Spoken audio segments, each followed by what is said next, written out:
Welcome to the new Wilson Center. I think this is the first time we've used this furniture, and I hope you all agree that it's beautiful, and our thanks particularly to our Director of Communications, Peter Reed, for making this place a lot snappier.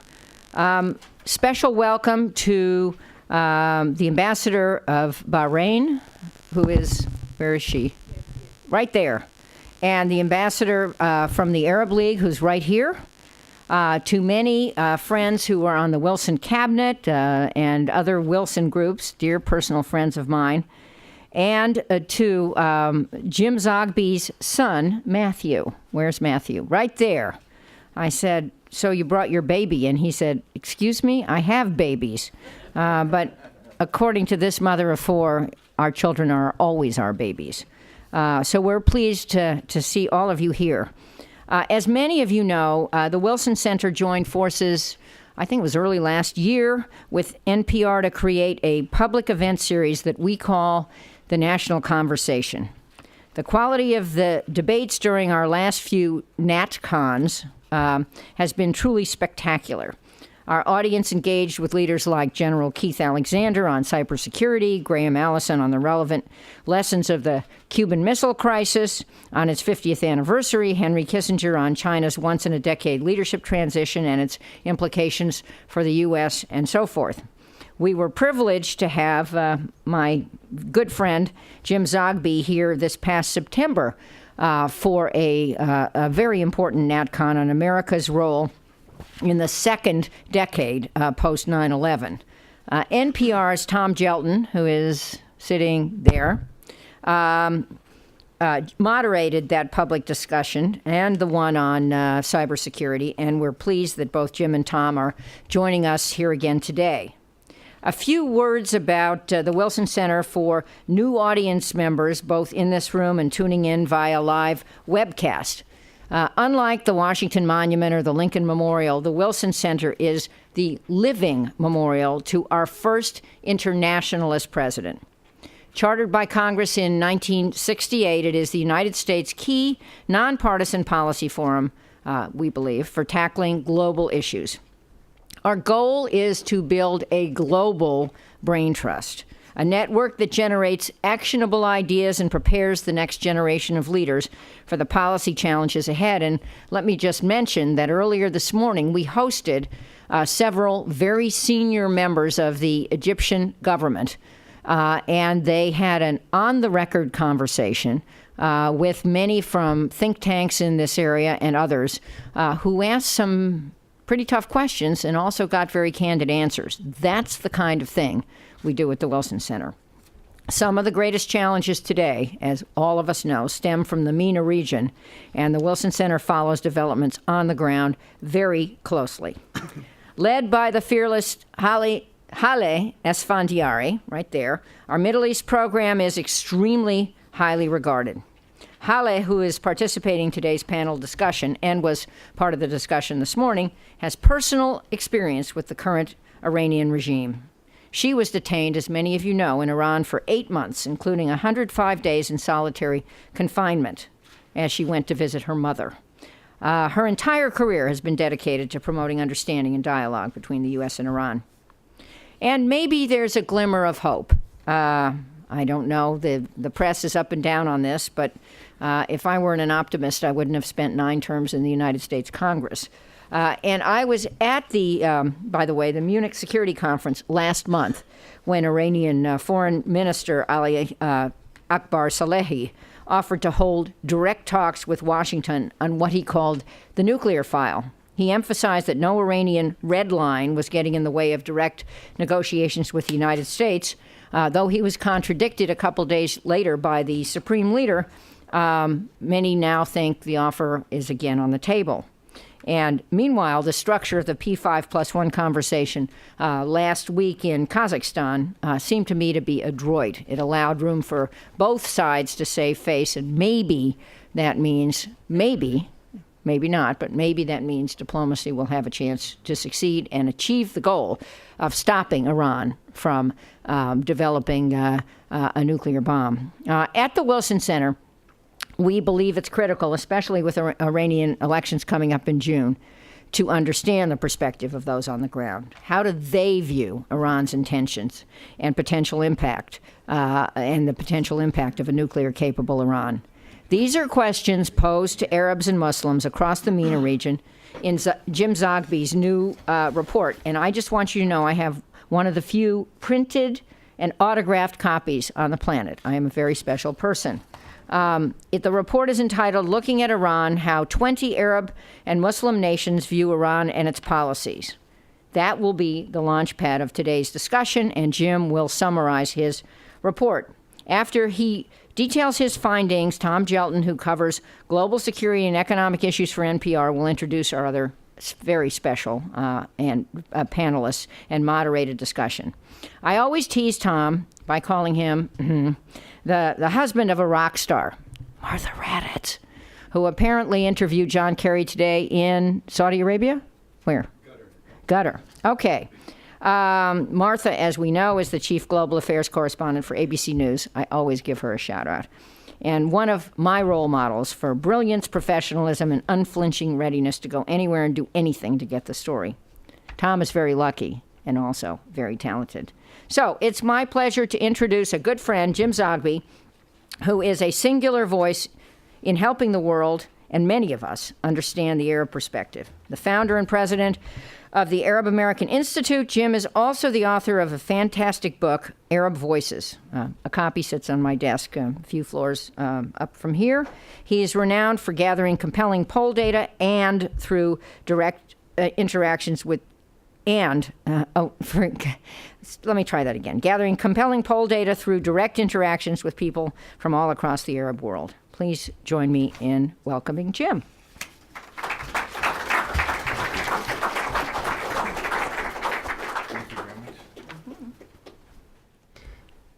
We are going to have a glitch, I think. I was told the PowerPoint's not up. Is that true? Is it? Could you tell me where it is? Thanks. While he's doing that, let me thank Jane Harman and the Woodrow Wilson Center for hosting this and for the support that they've given to this effort. The staff has been extraordinary and has made a difficult program to organize simple. I also am delighted to be here with the panel that is here, and the PowerPoint is going to be up. Thank you. We began this project late last year, following up on a whole series of polls that we've done over the last decade in Iran, beginning in 2002 when we did our first Arab poll. We found very favorable numbers toward Iran. In the 10 Arab countries we polled back then, they were in the 50% range. 2006 we polled again, and we found the numbers had skyrocketed up into the 80% range. Since then, there has been a steady drop, and I will show that to you shortly.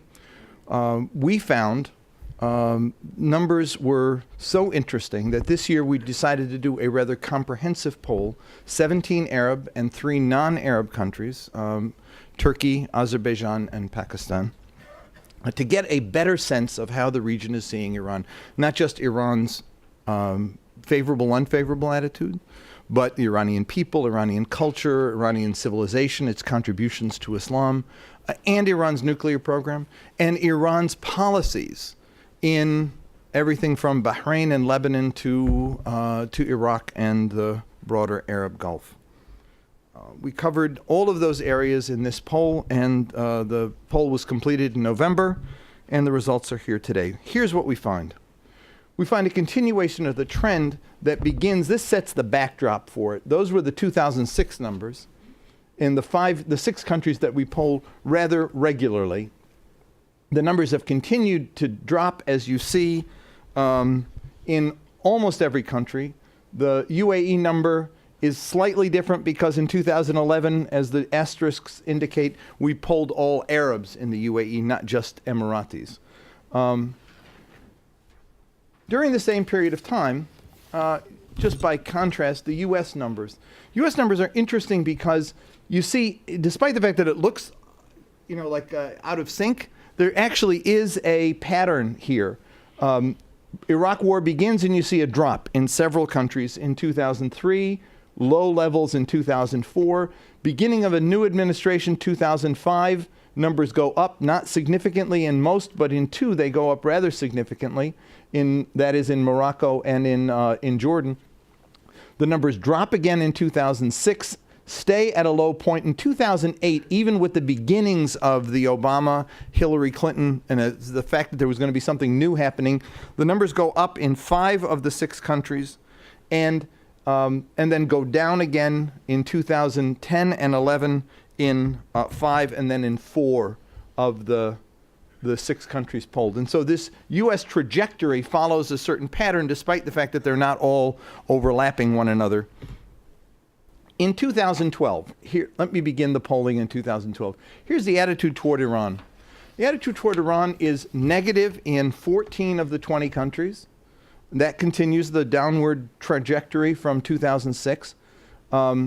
In 6 of the countries, the numbers are either plurality or majority favorable, and it is largely driven, you will see, by sect in Yemen and Iraq. Lebanon we'll talk about quite separately.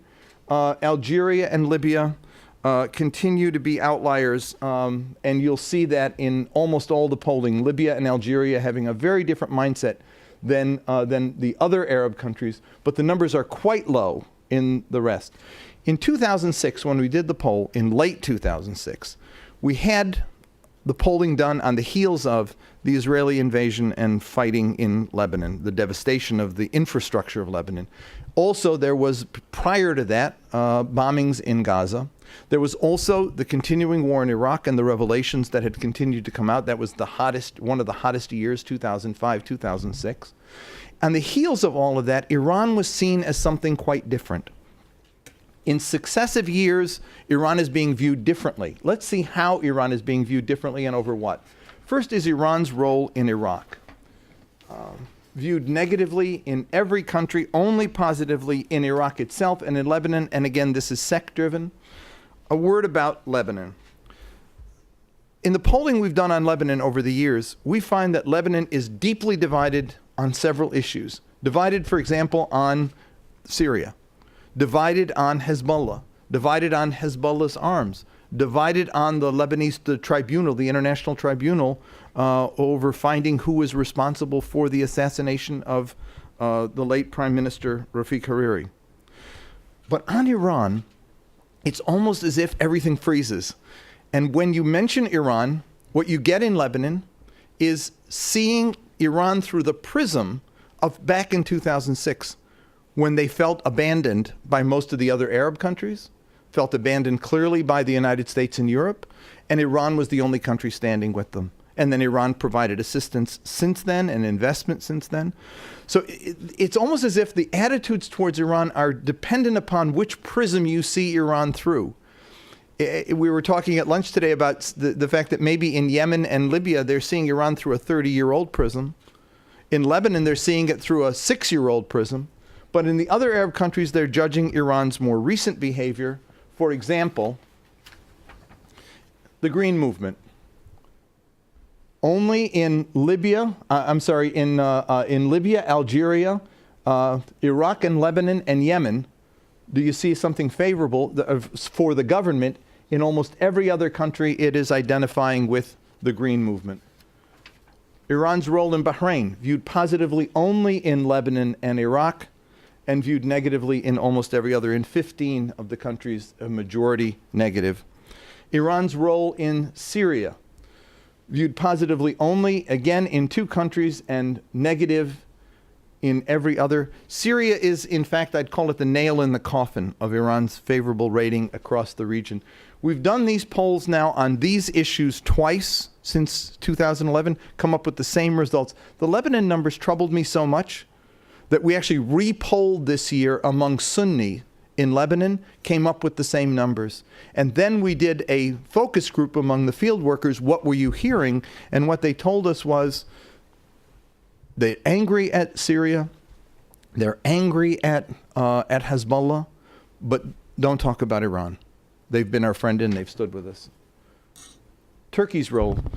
Another reason for Iran's decline is that while Iran was able to present itself as the resistance against the West, and that was its early role. It was seen, if you saw Iran through the prism of Israel's behavior and U.S. policy, Iran was standing as the resistance. Beginning in the mid-2005-2006 period, you had Turkey assuming that role, with Erdogan's standing up to Perez in Davos, and then the standoff over the flotilla. More recent comments by the Prime Minister, I'm sure, are going to give him another spike in attitudes. If people are angry about Israeli behavior, then Turkey becomes now the new place that actually can get away with being the focal point of resistance to this. The places where you see decline, and there has been decline in a couple of countries. Morocco's numbers I don't quite understand, but the Lebanon the Lebanon and Saudi Arabia numbers are largely the result of sect, which is another factor. We'll look at that in a minute. What has caused a shift is there was no sectarian divide in 2006, and now the sectarian divide has become quite real. Iran's nuclear program, again, only in Lebanon do you get a majority seeing it for peaceful purposes. In every other country, it's viewed as a nuclear program seeking weapons. And here's the 2006-2012. Compare the belief that Iran has nuclear ambitions to produce a weapon. In 2006, almost no country in the Arab world, certainly not Pakistan, only Turkey had suspicions that Iran was seeking a nuclear weapon. Compare it with 2012, Iran's intentions have now become suspect in every country except Morocco. Should there be economic sanctions against Iran? Support for economic sanctions has grown. You now have support in most of the countries. When you compare it again with 2006, there was no support for sanctions in any country but Turkey, and today there's support in every country but Morocco. Should there be military action against Iran? Majorities do not support it in any country. The only one where a slight majority does is in Azerbaijan. Turkey is below. It's a plurality, but not a majority. Driven again by sect. The Sunni numbers in Turkey for military action are high. Among Shia, it is not. But in every other country, you get a decided no. However, on the be cautious side, Iran, in every country, the numbers that would be tolerant of a military strike have grown. Since there was no support for Jordan in 2006, and it's grown rather significantly by the time you get to 2012. On the issue of sect, is there a sect issue here? In Saudi Arabia in early 2008, we did this poll. We asked the question, world leader not from your own country that you most respect. These were the answers in Saudi Arabia. It was not 21 out of 100. It was 100, and we gave them an open-ended question. 21% in the open-ended question said Nasrallah, Bashar al-Assad was 13, and Ahmadinejad was 12.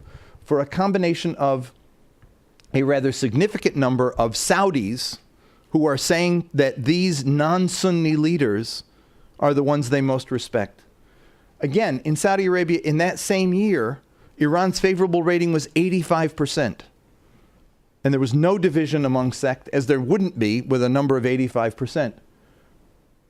But now, if you look at it today, when the Iran numbers were in the 70-80% range, across the board, there was support on both sides.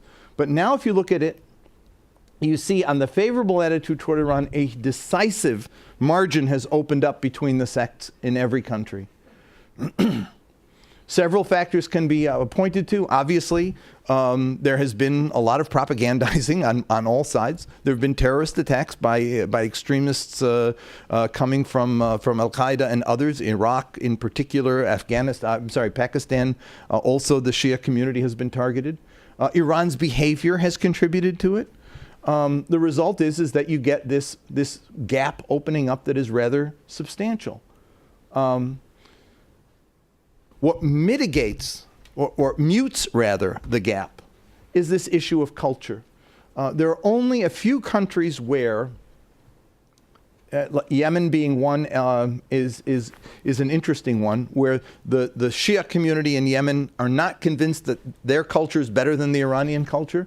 In Bahrain, Shia in Bahrain are sort of indecisive on whether or not their culture is superior to Iranian culture. But in most other Arab countries, Sunni and Shia alike agree that Arab culture is superior. This is just one issue, but there are several others that we polled on about Iran's cultural role, about Iran's civilizational role, about Iran's contributions to history, etc., which indicate a level of an Arab pride that is sort of a defining issue in identity that can't be ignored. There's just one last issue I wanted to raise, and that is the U.S. numbers. This was maybe another item in the poll that really I found striking. U.S. favorable ratings have not gone up significantly, but they have increased. They're beyond where they were in 2011, where they had sunk down to the Bush level, the Bush years. There was a lot of disappointment after 2 years after Cairo. So many of the promises made had not been fulfilled. In 2012, we saw an uptick to the point where U.S. numbers are back where they were in 2009 when President Obama was first elected. It's almost as if he's getting a second shot at being the president who made the promises to make change. And we found in our follow-ups to the poll, people saying things like that to us. Maybe in a second term he will. He's better than. We hope that. So part of it is a belief in the U.S., and another one is aspirational, a sense, a hope that the U.S. will change. But in any case, favorable ratings went up slightly. What went up significantly was, does the U.S. contribute to peace and stability in the Arab world? And you get the answer, yes. So there is a U.S. role. People are seeing that U.S. role as important, and that is one of the more interesting findings, I thought, in this overall poll. Look at the Turkey numbers. Not. Turkey has a very heady sense of self, we find in our polling. When we ask, should any nation lead the Muslim world or should all nations be equal? This is in another poll. In every nation, they say, no, all nations should be equal. In Turkey, they say, no, one nation should lead. And of those who say one nation should lead, 100% say Turkey should lead. So Turkey is proud of its new role, 17th in GDP in the world, playing this new leadership role in the Middle East. They got rebuffed going north. They turned south and are feeling quite comfortable with that. And I'll end it there. Thank you all very much. Well, Jim, fascinating discussion. So first, I want to thank Jane Harman and the Woodrow Wilson Center. And speaking on behalf of NPR, let me just say how pleased we are to co-host this series of national conversations around such important and timely issues as we've had here and as we continue to have. This really was a fascinating survey that you did, Jim, and it's going to open up a lot of room for discussion. I want to just, Jane already mentioned who's on the panel, but let me just sort of go through quickly my fellow panelists. First of all, just to Jim's left, Holly Esfandiari. And as Jane says, you all know her experience in Iran, and she has written about that in her latest book, which is called My Prison, My Home, One Woman's Story of Captivity in Iran. So that's a fascinating story, and I'm really glad that you've been able to share it. Hisham Malham, distinguished journalist from Lebanon, and Hisham and I go way back. Hisham is now the Washington bureau chief of Al Arabiya, the Dubai-based satellite channel. And he knows the Middle East very well, and I'm sure, Hisham, you have some thoughts about the very singular appearance of Lebanon in Jim's survey. Next to him, Barbara Slavin, also a veteran correspondent for many news organizations, and she is the author of a 2007 book, Bitter Friends, Bosom Enemies, Iran, the U.S., and the Twisted Path to Confrontation. And finally, Mark Lynch from George Washington University, a long and distinguished expert on this region as well. I'm going to take the prerogative of the moderator and ask the question or two first of Jim, and then I'm going to turn it over to the panel. I'm not going to invite my fellow panelists to make extended remarks because I do want to have a conversation, but I do want to hear their initial spontaneous reactions to these very dramatic poll findings, if I may say. You know, it's one of the things that's interesting to me, Jim, is that this is kind of a little bit of a counter narrative to a story that we've heard just in the last couple of years, which is Iran's sort of repairing its relations with the Arab and Muslim world. We have the rapprochement between Egypt and Iran, which is the first in how many years? 30 years. We've got the president of Pakistan just in Iran last week to negotiate a new pipeline deal. So there have been these small steps that would appear to suggest that Iran is actually ending its isolation in the Arab and Muslim world, and yet your survey finds that isolation deepening. Look, I think that the conventional wisdom was several years ago, and the polling bore it out, that Arab leaders didn't like Iran, but Arab public opinion did. That's true. What is true today is that public opinion is now changed, and Arab leaders are now playing to a home base that is very comfortable with their fury in some instances and worry in other instances about Iranian behavior. So I think that that's indisputable. And Iran worked really hard to get there. There in each of the different arenas, their behavior in Iraq, their behavior in Syria, their propagandizing in the broader region has caused this a degree of frustration, isolation, anger, whatever. They've lost the notion of being the resistance against the West. Now, with regard to Arab leaders or Pakistan, whatever, meeting with Iran, I mean, John Kerry's in Egypt. U.S. favorable ratings are in the basement in Egypt right now. So, I mean, meeting with a foreign leader or having rapprochement government to government doesn't necessarily convey where the broader public is on an issue. It creates a bit of a tension for leaders when they're out of sync with their publics. And I think Egypt has to worry about that if they do close ties. But remember, this effort to close the gap with Iran was initially launched by Iran, inviting Morsi. He had to go and make a very strong statement about Syria when he went to Iran. I mean, he knows where his base is, and he's going to be he's not going to get too far out front of it. So I think that I'm pretty comfortable with where these numbers tell us we are.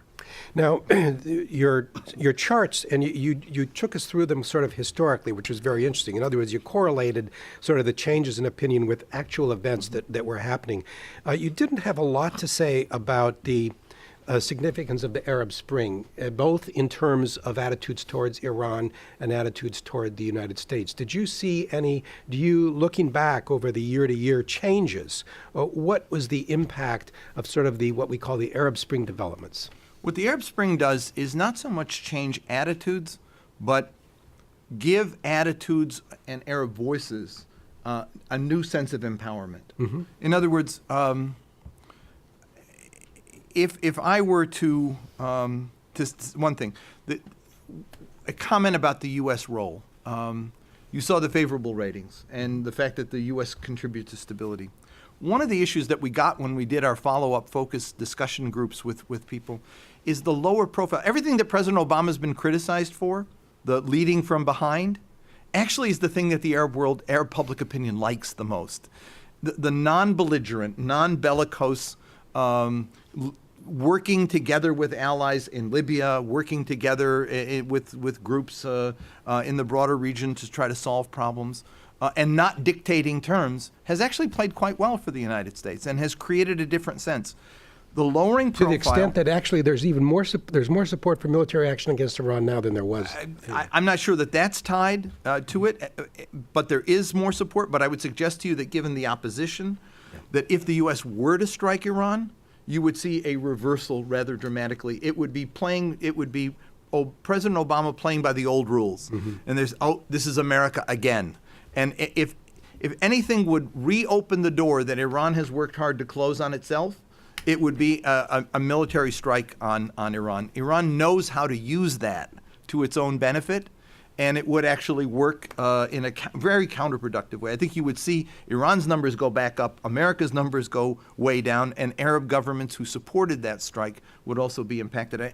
We're in a very volatile situation. What Arab Spring has done is open the door for Arab public opinion to voice itself. The demonstrations in Egypt against the embassy, the U.S. embassy, and the government being less able to control it.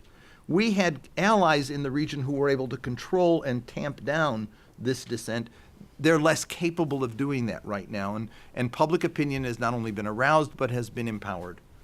Haleh Esfandiari, may I ask you what you found most notable or most surprising in Jim's data, survey data? What I found very surprising was the fall of Iran's standing in the region. But I think these numbers will have a sobering effect on the Iranian government. I'm sure it will be picked up and written, at least in the reformist press, because the policy of the government for the last 33 years was that we don't care about the governments in the Arab world, we care about the Arab street. Ayatollah Khomeini first, and then Ayatollah Khamenei now, the supreme leader, their constituency is the Arab street, not necessarily the regime. Under Rafsanjani, there was an effort to mend relations with Saudi Arabia and also with some of the countries in the Persian Gulf. Iran has very good relations with Qatar, for example, and very good economic relation with Dubai. I mean, the bulk of Iran's trade is done through Dubai because of the sanction. But my sense is that the turning point was, and this is a question maybe to Jim, was in 2009. I think suddenly the Arab street was faced with a brutality by the Iranian regime that they did not expect. They did not expect such brutality in public. And I think that was the turning point. And also the support of the Iranian government of Syria must have played an important role. And finally, I think the point I would like to make is that the Arab Spring created such a momentum in the Arab world, and it was their own doing, And then comes the supreme leader of Iran and says, this is an example that Iran set. This is going to be the Islamic Revolution repeated. Before Syria. That was before Syria. Yeah, and this was before Syria. And that put off a lot of people in the Arab street too.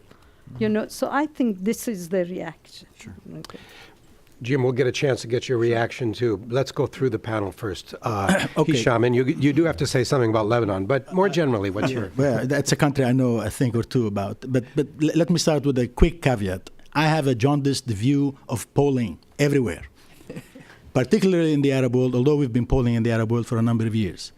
This is not really something that people are used to, and there are, cultural and societal and historic reasons why I have doubts about these pollings in general. But so that's one point. Pollsters have a jaundiced view of you. Iran was never popular in the Arab world as a model since 1979. With the exception of the Shia community, particularly in Lebanon, Iran was never seen as a model to be emulated. The Iranian revolution was not seen as such at any time. 206 in Lebanon was an exception, and 206 in the Arab world was an exception. Here you have a non-state actor fighting the most powerful country in the Middle East. Actually, if you look at Israel, from France in the west to India in the east, the Israeli Air Force is the most capable and powerful, and yet a non-state actor with few hundred hardened Spartans, if you will, fought the Israeli state to a standstill for 33 days and made a dent in Israel's so-called strategic deterrence. That's why for a few weeks, probably months afterwards, Hassan Nasrallah was seen as a 10 feet tall, even in Sunni Cairo. So that should be seen in that context. That's a moment. of enthusiasm, if you will, for Hezbollah and for Iran.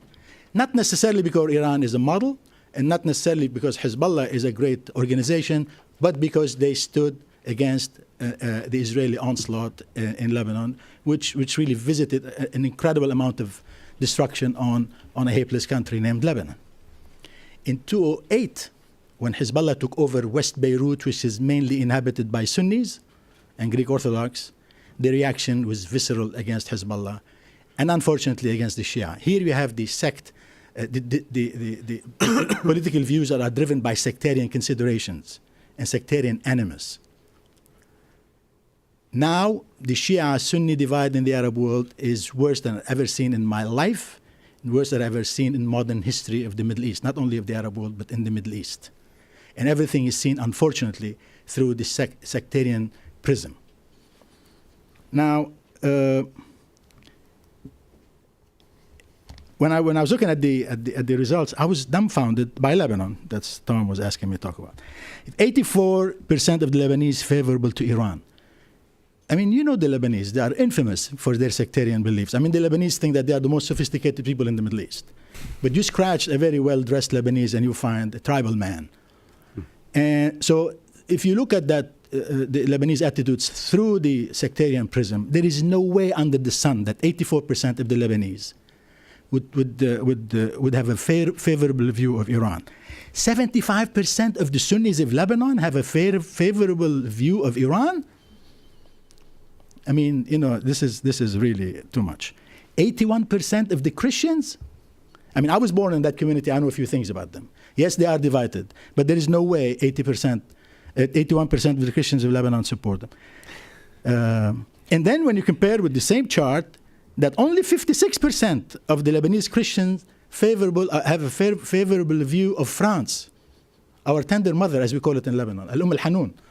It's also difficult to believe. And then only 22% of the Christians have favorable view of the United States. I'm not doing a good job as a journalist, believe me, if that's the case. Now, a good model to follow, this was really a shocker. 80% of the Lebanese look at Qatar as a model to follow. What is there in Qatar to follow? I mean, seriously. 88% of Lebanese see Iraq, not Iran, Iraq as a model.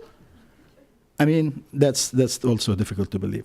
And Lebanon's Christians, 77% of Lebanese Christians see Iran as a model to emulate. Now, in 2009,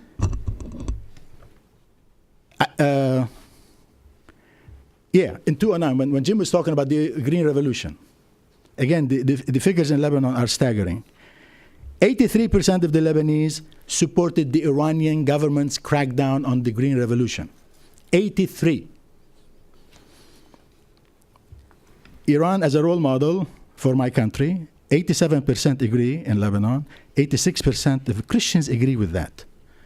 Now, I hate to, I'm going to ask a question of Jim. Jim is an old friend of mine, and I think he will tolerate me. Now, these are the numbers from the Pew Research Center issued in February, a few days ago. Widespread opposition to Iran acquiring nuclear weapons. 62% of the Lebanese oppose. 62. That's a healthy majority. Support for tough U.S. approach towards Iran. Where's Lebanon here? Okay, no, let me go this. Use of force generally supported, okay, against Iran. 47% of the Lebanese support use of force. 36 oppose. One final thing here.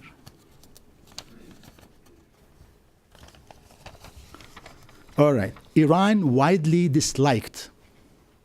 The numbers in Lebanon, 61% dislike Iran. So I mean, it occurs to me that if these poll results are overstating the support for Lebanon, then for Iran, then Iran is really in trouble. I mean, but I mean, my point is that's why I have a jaundiced view of polling.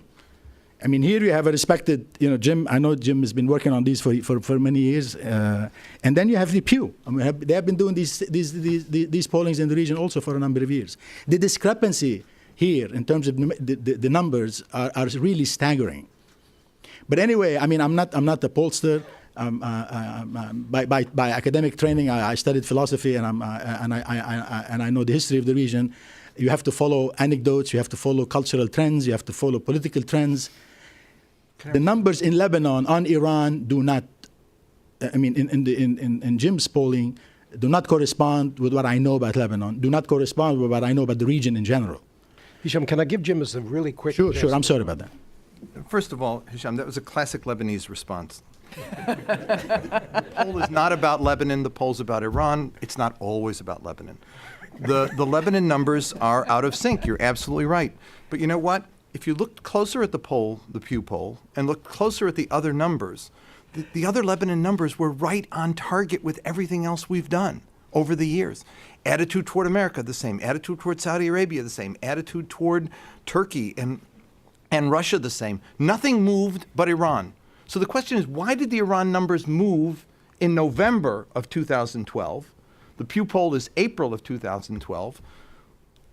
What made the difference? That's the question we struggled with. That's why we repolled. That's why we did the focus groups and talked to people.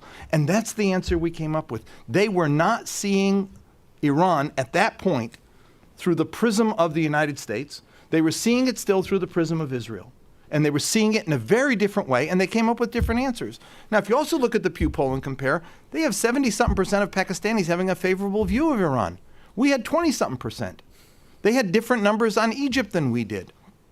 I don't happen to think that 50% in some Arab countries support a military strike. Our numbers were very different than that. And I would think if you're planning a military attack on Iran and you want to go by the Pew numbers, you pay the price for it. I'm just not convinced that what we found out wasn't true. So, look, I mean, if we hadn't polled 20-something thousand people, I know what your view is of it. I remember dealing with Liz Cheney and telling her that Saudi women didn't want rights, according to what we saw in our polling, that Saudi men were more supportive of women having equal rights than Saudi women. It was an unfortunate fact that was there. She said, well, I met 4 Saudi women yesterday, and they said that they disagreed with that. And I said, yes, and we interviewed 1,000, and they had a different view. And your 4 were included in that 1,000. I can't dispute the numbers when they've been done twice, when they were redone again. You're also calling attention to trends and not just And absolute. the trends are disturbing and the trends are real.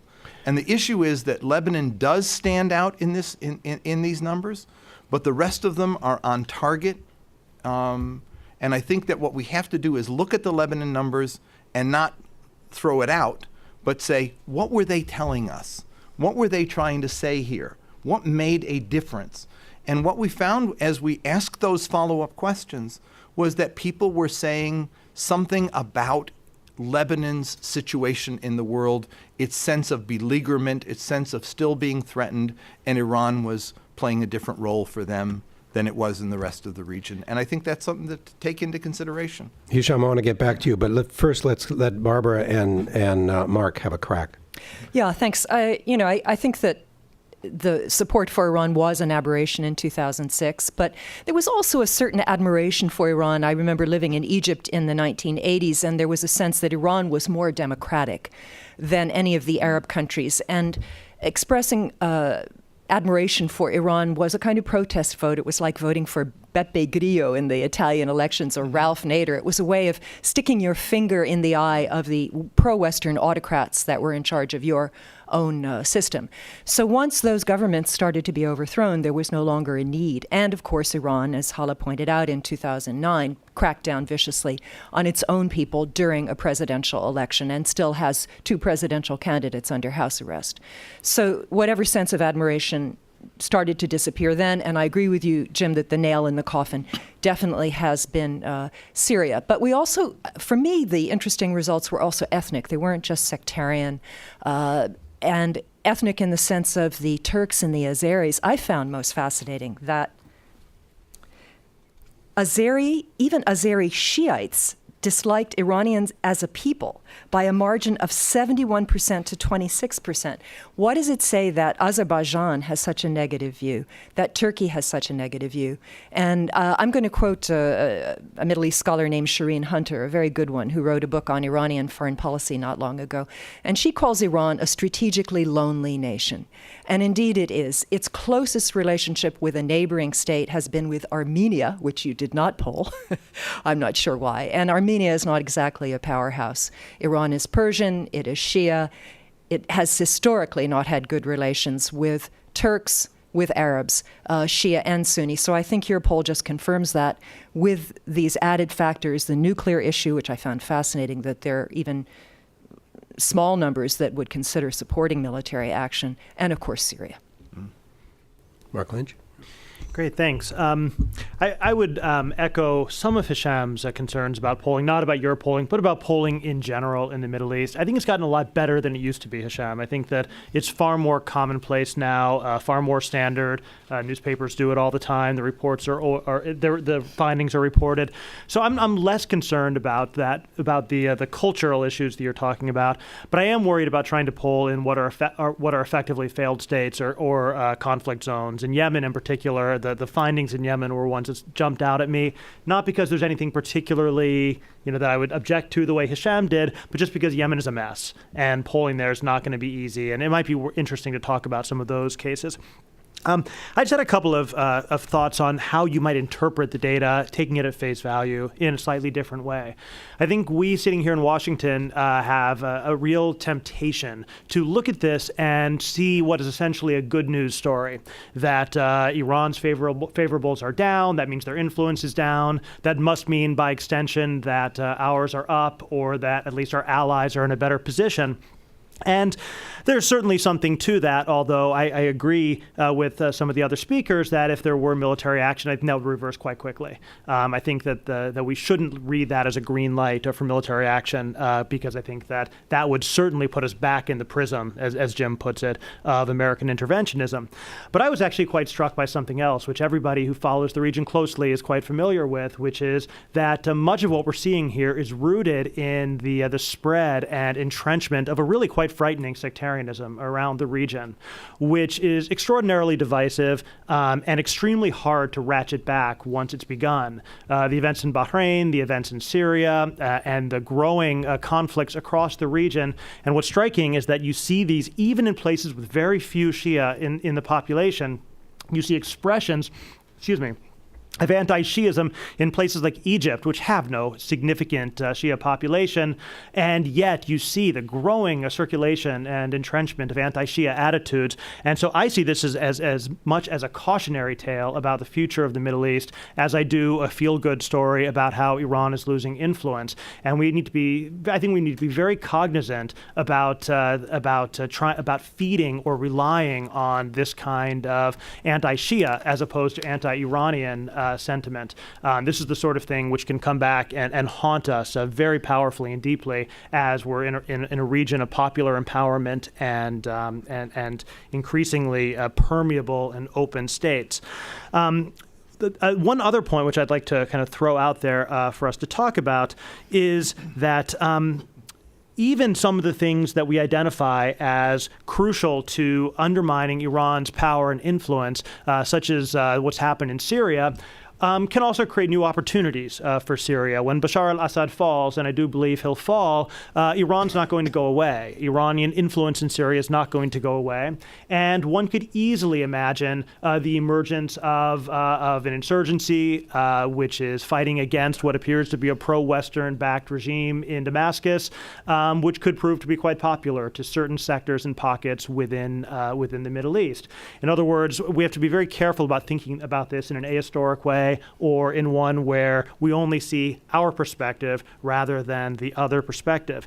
And I would just finally note that viewed from Tehran, this all looks quite different, I would imagine. And I'd be curious to hear Hala's and Barbara's take on this, that when you talk to Iranian officials, they see a region where America's allies are under siege, where Islamic movements are on the rise, and that they might look at this kind of narrative of a collapsing Iranian position and say, those Americans are fooling themselves. And they can can read these opinion surveys all they want, but we know that the power is shifting in our favor. Now, I wouldn't necessarily agree with that, but I think it's very important that we not project our own reading of this data onto Tehran. Well, as a moderator, one of the things I like to do is find common ground between my panelists. And one really important point that Mark and Hisham and Jim and also Barbara and Haleh as well, I think, agree on is the significance of this growing Sunni-Shia split. You said, Hisham, it's the worst you've ever seen. Your data from Saudi Arabia showed that is a factor now where apparently it wasn't a few years ago. And of course, this is the point that you just made. I mean, to go to Mark's last point, and I'm curious about your other, the rest of the panelists' thoughts on this, perhaps that's the headline here and not the declining support for Iran in the Arab Muslim world. I think it's both. I don't think you can dismiss the declining support for Iran as a factor. The Sunni-Shia split, though, is certainly a subtext, and I write about that in the ebook. I think it's an important one. I think Mark is correct to point it out. It's interesting that in some countries less so than others, and those are countries doing a little bit better at it. But clearly, one of the lessons for governments that come out of this is addressing some of the issues of domestic discontent with minorities, or in the case of some majority Shia communities that feel underrepresented or repressed. It's also an issue about the role of terrorism that has, what happened in Iraq just recently and what's happening in Pakistan is exacerbating this tension. It's not just Iran that's fueling sectarianism. There are other factors as well, and all of them have to be addressed. But I wouldn't want to underplay or I wouldn't want to be sitting in Tehran saying what Mark says that they may be saying, which I think you're right. They may be thinking, oh, this is working really well for us.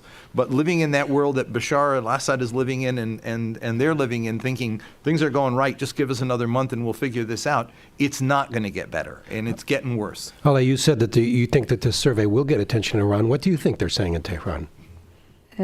What do you think they're saying in Tehran right now? I think the survey, as I said, will have a sobering effect on them, because their impression. But do you think that Mark is correct in thinking that they're feeling? They live in a cocoon, which I don't believe, is that we have the support of the Arab street.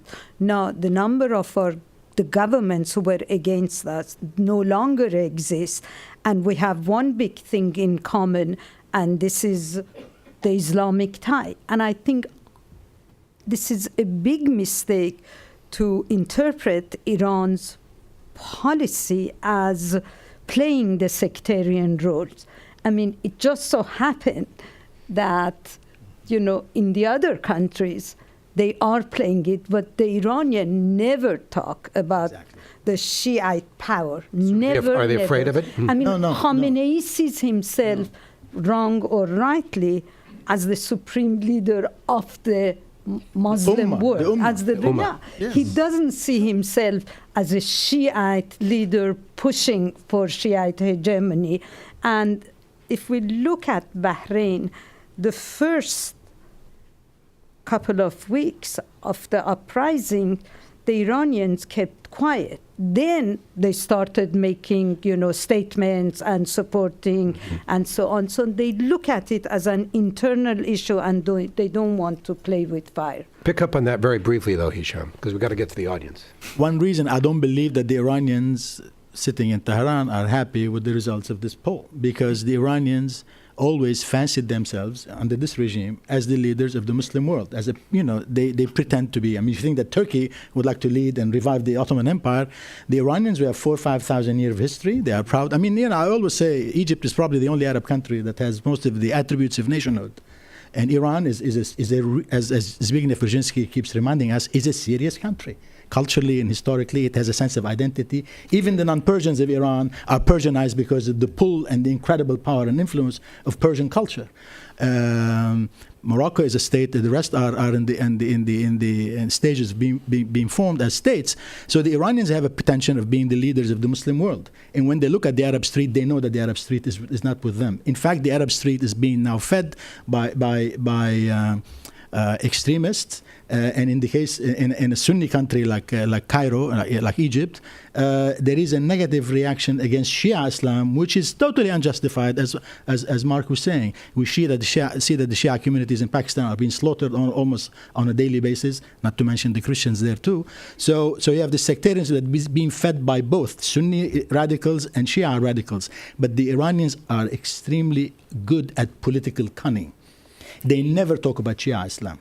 Hezbollah, I mean Hassan Nasrallah, who is as sectarian as you can be, never uttered the fact that we represent the Shia. When they support an offshoot of Shia Islam, the Alawis in the Alawi regime in Syria, they don't put it in those terms.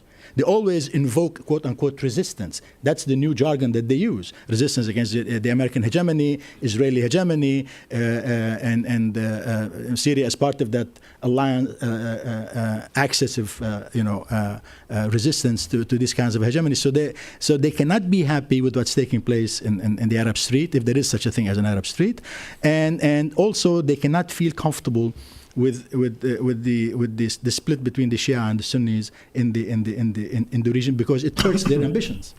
Barbara. Yeah, I was in Iran in August, and I had an interesting conversation with Ali Larijani, the Speaker of the Parliament, and also his national security advisor. And I mean, the Iranians are very pragmatic, and they also think they're very far-seeing. And their view was that the United States would come around and seek a better relationship with Iran because of a couple of factors. They see the Taliban as reemerging in Afghanistan as the U.S. withdraws, and they see Syria menaced by al-Qaeda types, and they think that the United States is going to realize that it's really got much more in common with the Iranian side, like we did after 9/11 when al-Qaeda struck in the U.S. So they have this view that kind of transcends sectarianism in a way, but that also focuses on the fact that they are the enlightened Islamic fundamentalists and the Sunnis are the crazy ones, and why don't the Americans see that? Mark, I wanted to just sort of call attention to one country we haven't talked about here, and it's one that we should care a lot about because we've invested so much there, and that is Iraq. Boy, you look at these findings and you have to come to the conclusion that we don't have a lot to show for our investment in Iraq, at least as far as their views of Iran are concerned. No, and it's interesting, though, that what Barbara was just saying about the Iranian view, the reemergence of al-Qaeda and the Taliban, because, the Iraqis will often talk about that as well, about how their struggle against al-Qaeda is the same as the reason they reject the Syrian uprising and the rise of Jabhat al-Nusra and the others. So you're seeing the emergence of that kind of rhetoric, not just in Tehran, but in Baghdad as well. And thanks to all my panelists, and thanks to you for coming today and enlivening our discussion. I just want to remind you that if you want to sort of relive or any aspect of this discussion, you will find it archived on both the NPR, or I don't know about the NPR website, the Woodrow Wilson website, right? Woodrow Wilson Center is going to be a new app on your iPhone. Okay, thank you very much, everybody.